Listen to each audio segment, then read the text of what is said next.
High everyone, आज चाहिँ classical burger एकदम फ्यान्टास्टिक होममेड बर्गर म बनाउन गइरहेको छु। कृपया हेरिदिनु होला। यो फ्रेन्च फ्राई हो, मैले यहाँ फ्राई गर्दैछु है। यो होममेड हो, एकदम फ्राई हुँदैछ मजाले हैन। आज चाहिँ फ्यामिलीसँग चाहिँ यहीँ रुममै बसेर बर्गर खाने प्लानमा यो हाफ बोइल गरेको मैले। त्यसको यो चाहिँ मैले किमा लिएको छु है। यो रेडी गरिसकेँ। यसलाई चाहिँ मैले सल्ट पेपर यताउता हालेर चाहिँ अक्रम बक्रम हालेर रेडी गरेको छु। अब यसलाई प्याटिज बनाउने हो।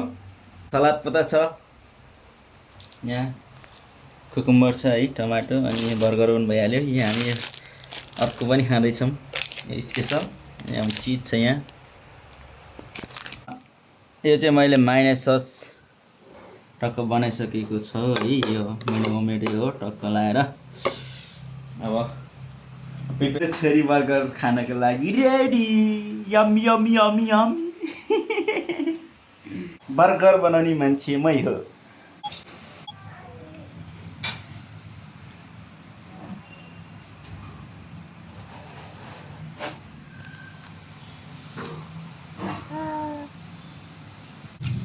यो हो हाम्रो बर्गरको लागि प्याटिज बनाउँदैछु है। टक्क यता पनि छ, दुई ठाउँमा।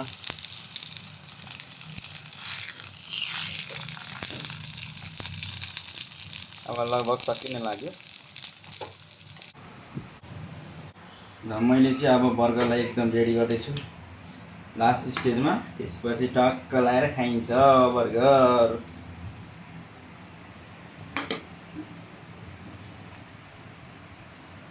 यसरी टक्क हरियो सलाद पत्ता बिछ्यो भने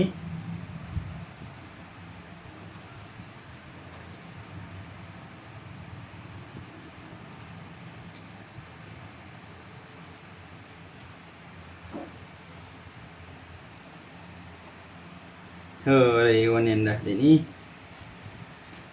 र यहाँ टक्क लाएर कुकुम्बर,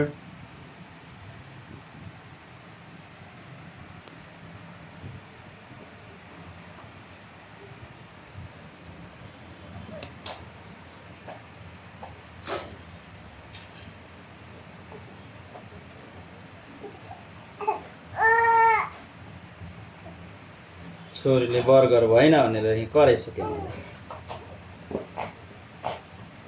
भयो अब भयो। टमाटर,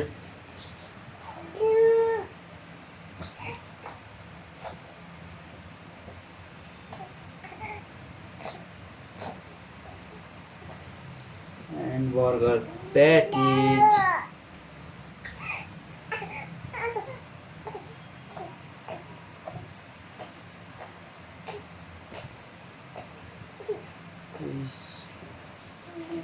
अब यसमा चिज हाल्छौँ हामी।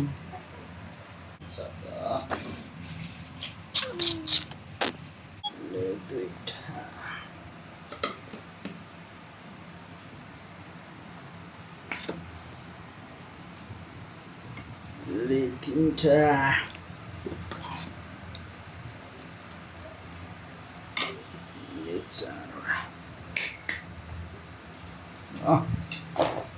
भयो। अब यसरी यमी यमी पारामा खाने हो।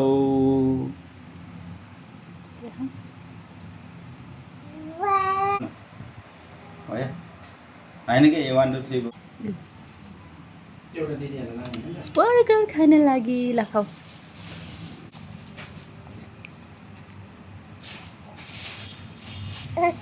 यही डिमान्ड भएको कारणले यो प्याकिङ गर्दैछौँ है।